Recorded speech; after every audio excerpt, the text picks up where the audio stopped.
suspend because what Her Honor is saying is not written in the bill. So I don't know if We Her may Honor suspend, would Mr. President, like but- me to approach and try to explain, because I understand what Her Honor is trying to say. What I'm saying is it's not written in the bill.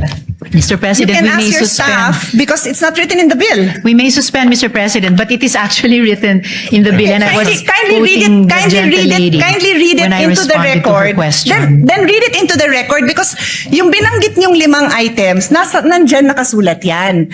But line 27, section 2, line 27 says, the promissory note shall be secured by any or a combination of the following. Yun nga kung binanggit nyo, nandyan yan. But it says a promissory note will be secured. My question was, paano mabubuhay ang mga ospital kung wala ng promissory note? Hindi nyo pwedeng ibato ito kasi ito sabi, the promissory note will be secured by the following. Perhaps Your Honor would like to make an amendment that says that in lieu of the promissory note, kasi yun ho ang sinasabi ninyo. Ang sinasabi ko, hindi nga ho nakasulat. So would you like to propose? Because we are happy to study and support. But hindi nga ho nakasulat yun. Yun lang naman ang puntos ko. Hindi pwede kasi yung intention natin hindi klaro sa batas. Okay, so I would like to bring the body up to speed. No, the current law requires that there is a promissory note that is executed by the patient, and the reason for this, dear colleagues, is because a lot of the private hospitals, they do not have endless cash flow. They are also running a business. Karamihan po niyan mga single proprietary owners na mga doktor mismo, and they also have to pay for their staff, for their lab technicians, for they have to cover all the investments they made, the purchases of their equipment, etc. So the reason that the law requires a promissory note, kasi hindi naman din kayang saluhin ng mga private hospitals yung yung hospital bill ng mga pasyente. Sino magbabayad, di ba? I mean, common sense po sa lahat ng kahit sari-sari store ka, kahit anong negosyo mo, at some point somebody has to pay the bills. So ang law natin as it stands may promissory note, but the proposed amendment of the sponsor is provided that no promissory note shall be required of indigent patients who have been endorsed by the Medical Social Services Office of the hospital, medical clinic, or any similar facility to the Department of Social Welfare and Development. Provided further that those patients who are partially recovered shall sign a waiver undertaking that they are assuming the risk of the consequences for requesting for discharge despite having not fully recovered. So ang question po natin sa sponsor natin, magkano ho ang impact nito sa ating private hospitals na wala ng promissory note? Magkano ba ang normal? Her Honor can answer in any way she would like based on the data that she has. Ilan ba ang indigent patients natin na pumapasok sa DOH hospitals? Because for now, pag DOH hospital, sabi ng DOH at ng PhilHealth, wala nang babayaran. Yun ang zero balance billing. ZBB. I was gonna say zero sum. Parang iba namang concept yun. Zero balance billing, ZBB. So yan ang DOH hospitals. And then, na-cover na ba yung LGU hospitals? Hindi pa? Hindi pa po, parang nagpa-pilot na lang. Okay. So yung question natin, when this was first brought up, I think we were deliberating the budget. Alam ng Senate President yan kasi siya yung chairman ng ating Committee on Finance. Yung question is, paano naman yung mga LGU hospitals? Kasi if you are a patient, you do not even distinguish between a DOH hospital and an LGU hospital. Basta you will go to a hospital that is near you and that can take care of you. So hirap na hirap yung mga mayor na masabi sa pasyente na, ay hindi ka namin covered kasi hindi kami DOH, LGU, yung pasyente, ha? They do not understand that distinction because in their mind, this is a public hospital. Sabi, ZBB. So later on, nag-clarify ang DOH na DOH hospitals lang. And then now, my understanding is they are piloting some LG hospitals. I might have some numbers. I will also be happy to share what I have, but I believe it is incumbent upon the sponsor who is now proposing na wala ng promissory note kasi sino ang sasagot nito? Ang concern ko is we are partners, public and private institutions are partners in delivering health service in this country. So we do not want to see these private hospitals shut down because wala na hong magbabayad ng kanilang mga bills. I don't know if there are arrangements that have been made already prior to the passage of this bill to ensure that these private hospitals will be paid. Because even the LGU hospitals, nandun pa lang tayo sa dry run or ang tawag doon? Pilot testing. So I give the floor to Her Honor to enlighten us because I would love to be able to support the needs of the indigent patients, but I also don't want the private hospitals to close. Thank you, Mr. President. Of course, I also share that particular concern of the gentle lady from Taguig and Pateros. As to her first question, kung magkano lahat-lahat ang magiging financial implications sa mga ospital kung maipasa natin itong batas na ito. Unfortunately, there's no concrete data of the universe of that amount, but at the very least, pwede nating sabihin na variable yung fees, no? The fees range from as low as 50,000 pesos to 1 million pesos per patient. Depende sa kaso. Then of course, we would need to multiply that to come up with the range, multiply that with yung pangalawang tanong ng gentle lady kung ilan lahat yung mga indigent patients ang hindi nakakasettle ng bills nila under the current system. And before I go to ano yung kapalit ng current system proposed in this bill, I would just like to note, Mr. President, na because of this concern being raised by the gentle lady, kaya alam ko rin po na Senator Joel will also propose amendments in terms of transparency of billing and charges dahil sa cost variability na ito. Alright, then dako na po ako, Mr. President, sa kung hindi na magpapatuloy yung kasalukuyang promissory note system, ano naman ang kahit papaanong mga garantya o reassurance sa mga ospital na they will be eventually paid. The bill proposes at least 5 which may be used either singly or in combination with each other. So the promissory note or yung katumbas ng promissory note shall be secured by any or a combination of the following: a mortgage over real or personal property of the patient, a relative, or a co-maker. B, a guarantee of a co-maker who shall be jointly and severally liable. C, a deed of assignment. Dito importante, Mr. President, gentle lady, yung papel ng mga government financial institutions. A deed of assignment of the loan proceeds or benefits entitlement from the Social Security system or the government service insurance system in case the patient is an active member thereof. D, a guarantee letter from the Philippine Charity Sweepstakes Office, and in the case nga po of indigent and financially incapacitated patients, a guarantee letter from the Department of Social Welfare and Development or the Department of Health. So, at least in the interim, Mr. President, between when dapat ma-discharge na yung indigent patient kahit may balanse pa siya sa bill and the time na mako-compensate nga yung ospital, ito po yung nakitang mga kapalit na mala promissory note o garansya para sa kanila, Mr. President.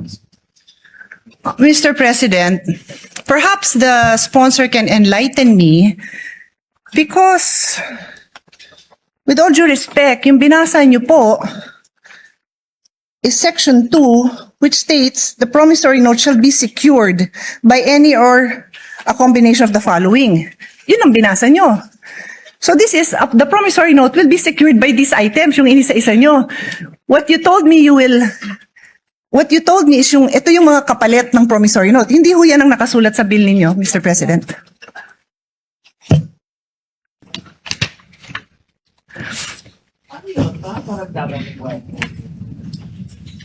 No, Mr. President, it will be a different system. Kung dati the indigent patient and his or her family were on their own to execute a promissory note kahit wala or kulang na kulang ang anumang collateral. Here, there is a promissory note in their name but backed up not by them all by their lonesome, pero itong mga social protection and government financial institutions natin.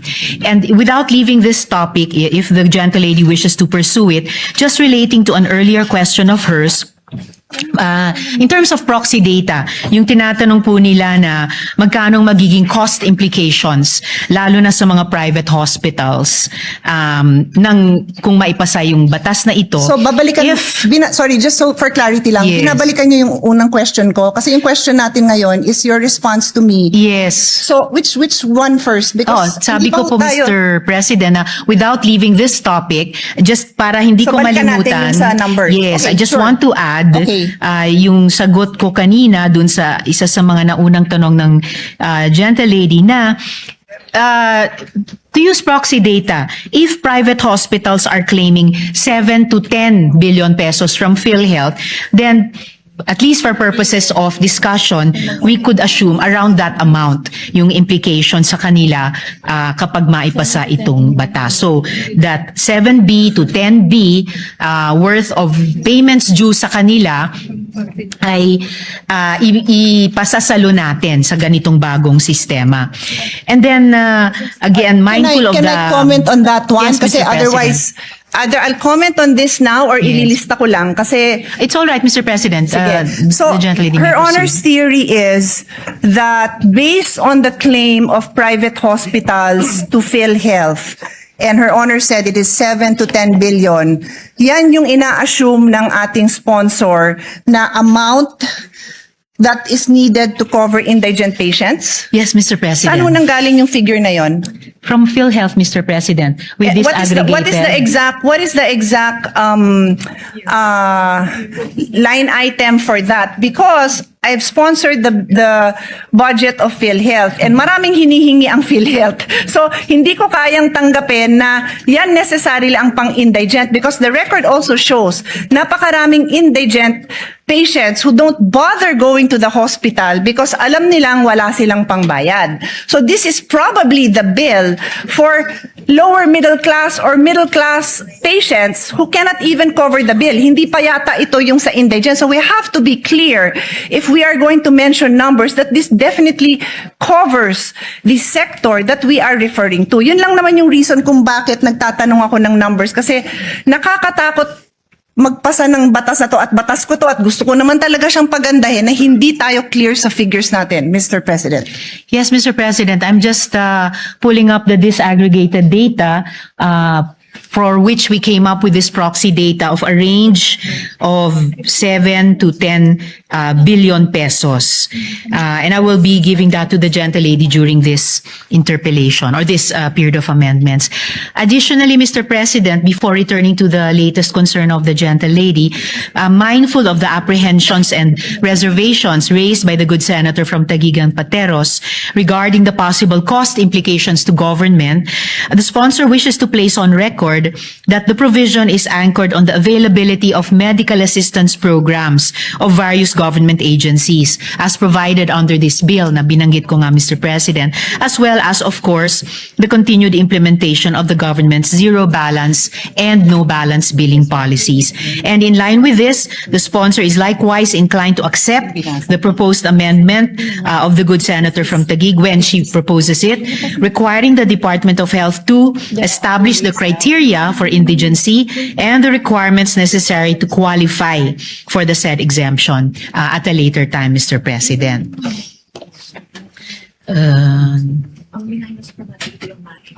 So the latest concern of the gentle lady was So her Honor made a statement that there are other ways the bill intends to support the indigent patient. And her Honor mentioned letter A, B, C, D, E. Sabi nyo, 5 po yun. Ang sinasabi ko po sa inyo, kindly educate me because yung sinabi nyo, wala yan sa bill. Ang naka-enumerate dyan na 5 items are it says the promissory note will be secured by any of the following. So may promissory note pa rin. So Her Honor is simply addressing dalawang sitwasyon natin. Sino ang kailangan magbigay ng promissory note at based dun sa dito sa amendment nyo, the indigents will no longer be required to execute a promissory note. Tapos dinagdag nyo, pero ito yung mga pwede nilang gawin. Wala nga ho yun. Yung sinabi nyo, wala sa bill nyo. Ang nasa bill, yung mga 5 items that are used to secure a promissory note. So that covers the people who need to pay a promissory note. So, Her Honor has to clarify this because it's not, what she's saying is not in the bill. Actually, Mr. President, it is in the bill. In fact, in answering this question, nag-take off po ako dun sa page 3, line 17, section 2, na kinwote ng gentle lady from Tagigan Pateros. And kaya tinalakay ko po yun na in lieu of the current promissory note system, it's still called the promissory note here, pero hindi na po yung solong mga collateral o ano pa mang meager resources na meron yung indigent patient or family ang magsisecure niyan. Ang magbaback up na po nun ay yung mga social protection agencies at saka government financial institutions natin tulad ng SSS, GSIS, PCSO, DSWD, DOH. So in effect, Can Her the Honor promissory specific- note, if I may just complete Yeah, sure. this last sentence, the promissory note will no longer be issued by their lonesome nga po ng indigent patient and family, then bahala na sila sa buhay nila kung paano i-honor. In a way, it will be for the benefit of the hospital na mayroong hindi yung mahirap na iyon, pero may government institutions na nagsisiguro sa kanila na you will be paid, Mr. President.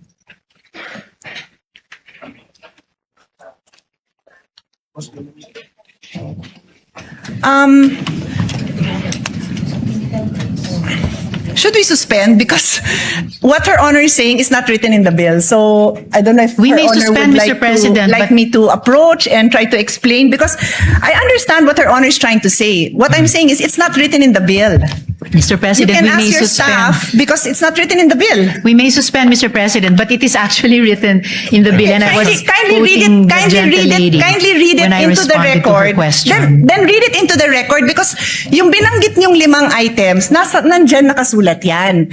But line 27, section 2, line 27 says, the promissory note shall be secured by any or a combination of the following. Yun nga kung binanggit nyo, nandyan yan. But it says a promissory note will be secured. My question was, paano mabubuhay ang mga ospital kung wala ng promissory note? Hindi nyo pwedeng ibato ito kasi ito sabi, the promissory note will be secured by the following. Perhaps Her Honor would like to make an amendment that says that in lieu of the promissory note, kasi yun ho ang sinasabi ninyo. Ang sinasabi ko, hindi nga ho nakasulat. So would you like to propose? Because we are happy to study and support. But hindi nga ho nakasulat yun. Yun lang naman ang puntos ko. Hindi pwede kasi yung intention natin hindi klaro sa batas. Well, that's why I'm glad, Mr. President, that we are in the period of amendments, because this representation is very open to proposed amendments, including subject to style, to not just improve the content of the bill, pero klaruhin ang crystal clear kung ano po yung intent niya. So no problem with that, Mr. President. Yes, and that is what I'm doing by using the period of amendment to make the interpellations. I am making it known to the sponsor that what she is saying is not in the bill. So I believe if yun po ang intention ng sponsor, then kayo po ang isulat niyo po yun kasi kayo ang nagsabing yun yung gusto niyong gawin eh. Di kayo po ang magsulat nun, and we will be happy to review it kasi hindi ko po amendment yun. Ako yung nagtatanong kung ano ang gagawin ng ospital kung wala siyang promissory note. So sabi niyo ito. So tinatanong ko saan nakasulat yun.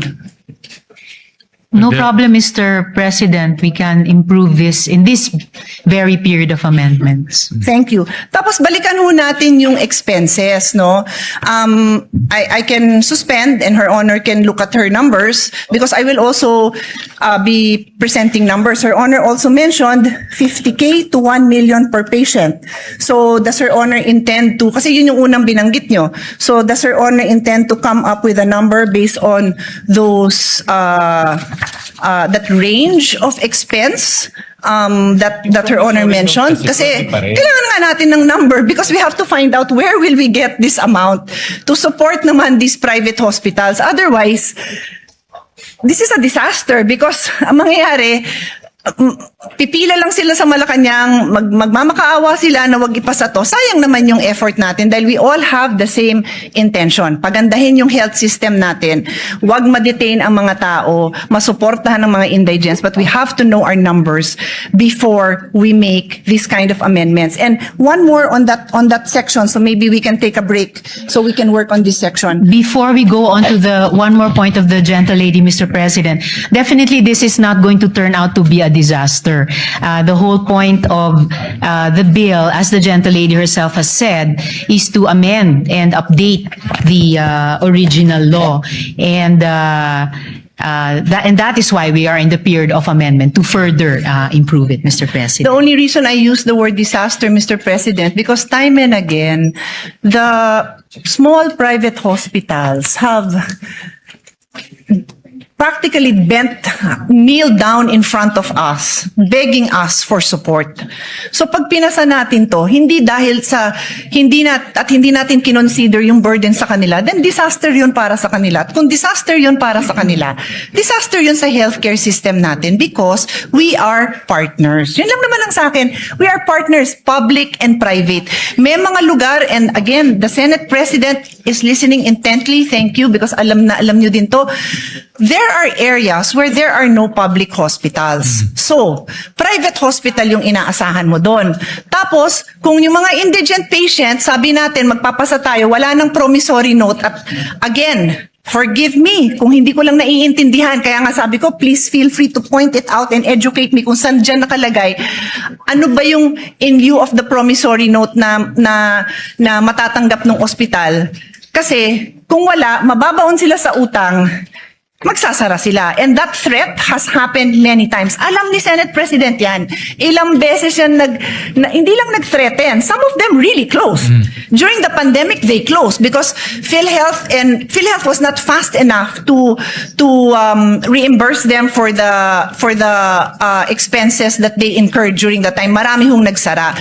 So I'm just banking on experience to ensure that what we pass is a responsible response to this issue. So before I leave section 2, ang idadagdag ko is, did Her Honor take up during the hearings this possible amendment na lahat ng indigent patients wala ng promissory note? Na-take up po ba yan sa hearing so that you would be able to hear the concerns of the different sectors, including the small private hospitals, the small clinic owners, yung mga lying-in clinic.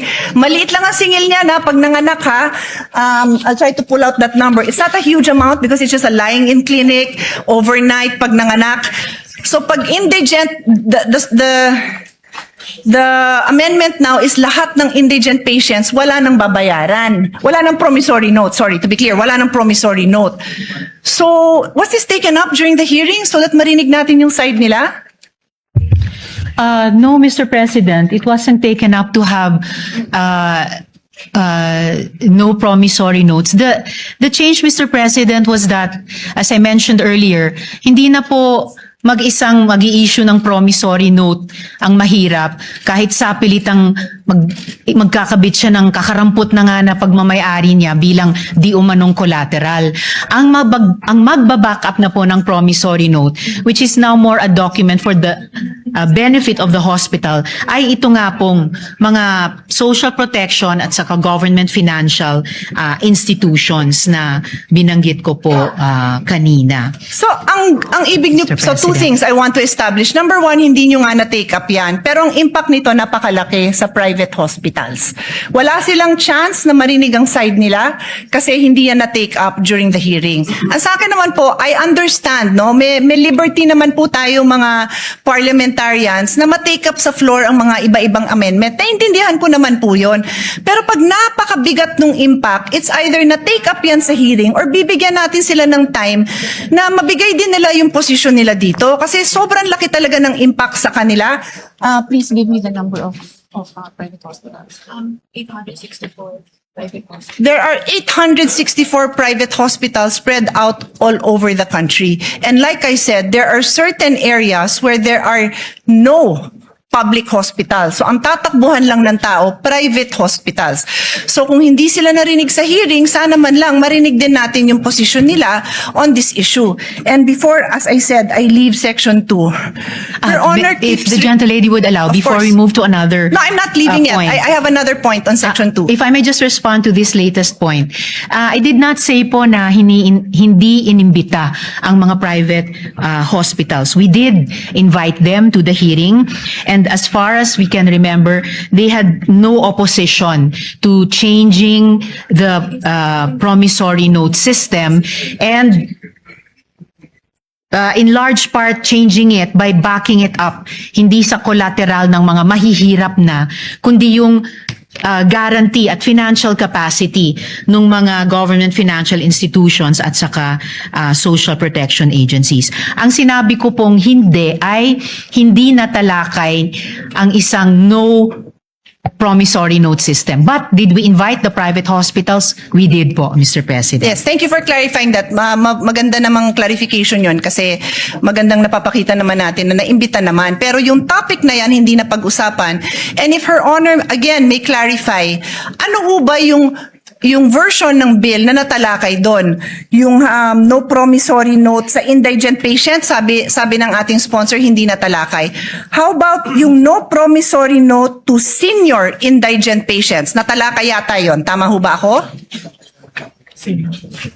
Yes, Mr. President, tinalakay po para sa senior citizens. So ang pagkakaintindi po natin, and again, correct me if my understanding is wrong, ang na-bring up at ang alam ng mga nag-attend ng hearing is that i-consider yung no promissory note sa senior indigent patient. Kaya lang, pagdating na sa committee report, naging indigent patients lahat na. Kaya nga pati yung example ko na maternity lying in clinic, kasama na rin po dyan. Ang laki rin ho ng tama nila. When I said 800 plus hospitals, That's hospitals. yung sinabi kong 864 na establishments, mga hospital po yun. Hindi pa kasama dyan yung lying in. Baka mas marami pa. So that's why I'm just asking, do we know? And I'm not a stickler for kailangan na take up yan sa hearing. Pero ang sa akin, I am a stickler for narinig ba natin yung concerns nila at yung side nila. If merong mag-advocate for them here, that's okay. If the sponsor has information that can assure us that protected din naman yung interest nila, that hindi naman sila mababankrupt, open naman din po tayo doon. That's the only reason I bring it up, Mr. President. Now, Yes, Mr. President, I do appreciate that. And kaya nga po, the bill, gusto niyang i-bring in yung financial power at stability ng mga government financial institutions natin, including nga po the pension institutions and the social protection departments. Additionally, Mr. President, looking at page 4, lines 14 to 17, yun po yung letter E dito po sa section 2 natin, assumed po doon yung coverage for the indigent and the financially incapacitated. Kasi nga po nakalagay dito, in lieu of a promissory note, a guarantee or a reference letter from DOH or DSWD ang mag-assume. So, as the gentlelady and I were starting to discuss earlier, we can, in this period of amendments, clarify the wordings to assume that promissory equals guarantee. So, a promissory note is a guarantee note of these agencies and institutions of government.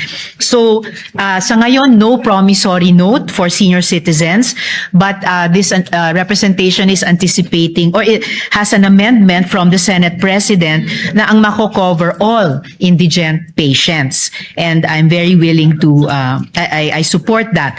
So, the amendment po, yung covering all indigent, I would accept. And that is also why, Mr. President, we are accepting, again, to reiterate, we are accepting the proposed amendment of the gentlelady for DOH to put eligibility criteria in recognition of her concern. And in fact, I already accepted that, Mr. President, last month, for the record. And for the record, I have no issue covering indigent patients. I am just asking for the financial data so that we are assured that when we go into the budget debates, we will have the full support of all our colleagues to support this amount because mababankrupt nga ang mga private hospitals. And again, I am very willing to hear the numbers to ensure that hindi sila mababankrupt kasi yun lang naman yung objective natin, Mr. President, to ensure that we have a healthy health ecosystem na buhay ang ating private health institutions at nandyan yung mga support na kailangan nila. Kasi bago nga itong factor na dinadagdag natin. It's new. It's new. It does not exist now. Indigent patients are required to provide a promissory note, which means they have the legal obligation, to be clear sa mga nakikinig, they have the legal obligation to cover that amount. That is the meaning of a promissory note. You have Yes, a Mr. legal backing President. to cover that amount. So, I understand what Her Honor is saying, that she has these government agencies that will provide, and Her Honor even mentioned letter E on the next page. Wala hong problema yon, pero I will just end this point, Mr. President, and ask Her Honor to read line 27, which is on page 3. Line 27 lang po, hanggang 30, kasi marami namang nakabura doon eh. Let's put it on record. The gentlelady would like me to read it. So, page 3, lines 27 to 30, the promissory note shall be secured by any or a combination of the following. And is Her Honor, is my understanding correct that yung the following na yan nga po yung 5 na binanggit nyo? Tama ho ba ako? Tama po, Mr. President. So, anong binasa nyo? The promissory note shall be secured. So, we are talking about a situation where there is a promissory note involved. And what I have been trying to say, Your Honor, is for the indigent patient, it is your amendment that says that line 17, would Her Honor like to read? I can read it, she can read it, but that is your amendment, Your Honor. Line Yes, Mr. 17. President, provided that no promissory note shall be required of indigent patients who have been endorsed by the Medical Social Sciences Services Office of the hospital, medical clinic, or any similar facility to the Department of Social Welfare and Development. And just to reiterate, Mr. President, earlier, sinabi ko na rin po na we can clarify wordings to assume promissory equals guarantee. So it could be a guarantee note. Ito ngayon. So, no counsel. Indigent patients. Yun yung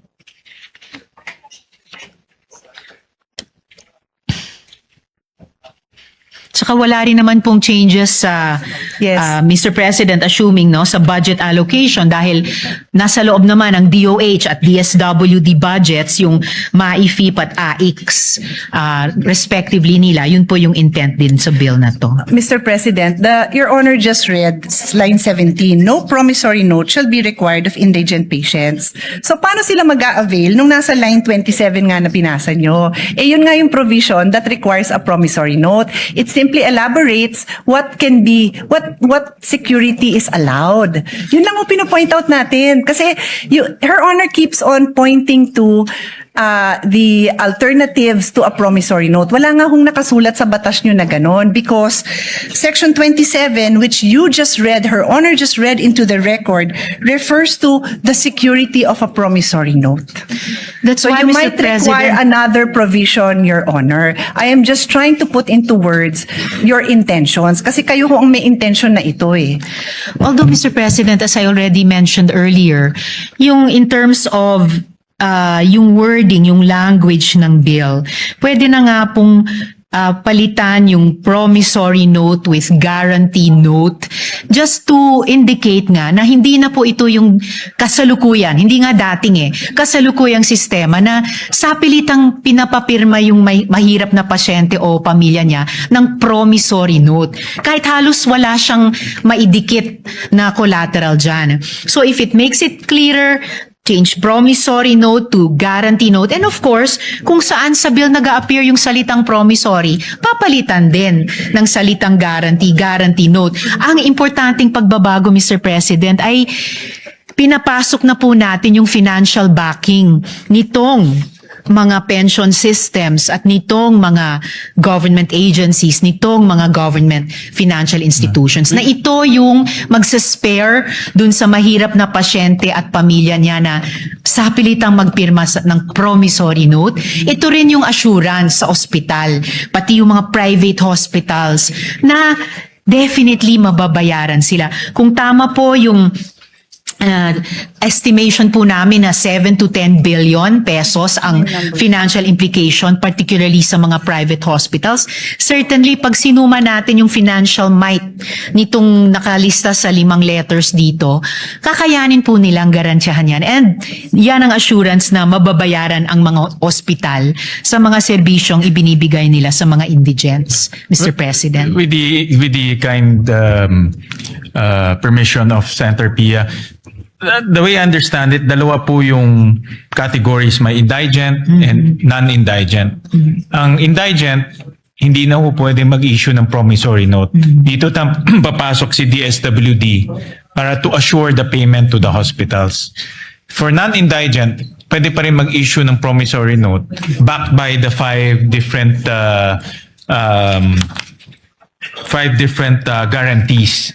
So, in Maaari other po, words, Mr. President. I think that's the way That it's is correct. structured. But that is correct. Yeah. So I think ang suggestion ko is to make it very clear that for indigent, it's the government that will assure the payment to the hospital so that yung operations nila, I see the point of Senator Pia, hindi ma-hamper yung operations nila.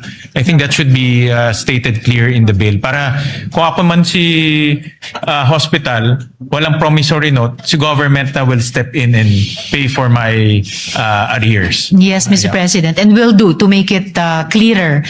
Pero salamat din sa pagbanggit kahit yung mga non-indigent, halimbawa yung mga middle class. Minsan, kahit middle class po ay maaring kapusin.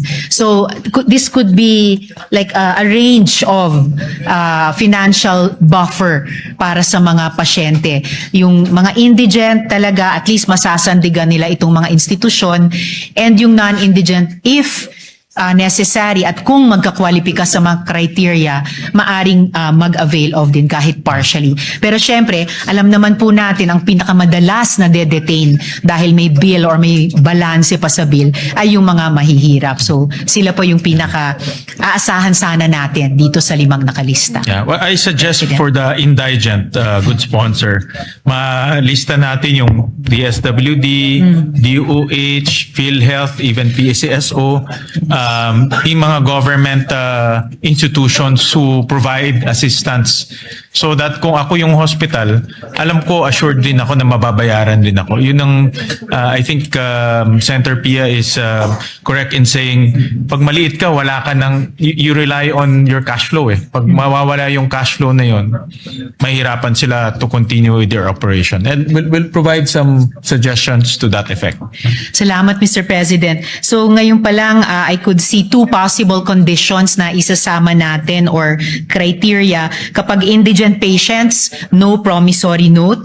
And for other patients, maaring may promissory note pero backed up pa rin by the 5 securities bilang guarantee sa hospital. And I thank the good Senate President for those for that additional guidance. Mr. President, we could suspend for the moment so that we can fix the provision with the staffs, both of the good gentlewoman and the Senate President. Yeah. So with that, Yes. yeah. But what I thank you for that. Thank you for the clarification. Mr. Senate President, because that's exactly what I was trying to say. All right. I was just pointing that out, that it is not clear where that money will come from. And what we have not established is what is that amount. Because I am prepared later on when we resume to show that the amount I have is much more than, I think Her Honor said 7 to 10 billion, if I'm not 5 mistaken. to 7 billion pesos. 5 to 7. The Mr. numbers I President. have are much bigger. I just want to study it a little bit more because it's not my goal to prolong this. I also want to Not pass 7 this. to 10, Pero sorry. I want to be responsible about this. Otherwise, I will have to make a reservation in the passage of this measure because when the budget time comes, or even before that comes, mark my word, pipila ang ating mga private hospitals to object to the passing of this. And we don't want that. No, we want them to know that it's a Senate that listens to the people and passes responsible bills. Thank you, Mr. President, for your clarification. Just correct my last note, Mr. President. 7 nga po, 7 to 10 billion Yeah. pesos. My numbers are Thank you, much higher, Mr. President. Hey! Handa ka na ba? Para sa bayan! Fernando B. Camacho Jr. Komentarista ng bayan! Dugong maharlika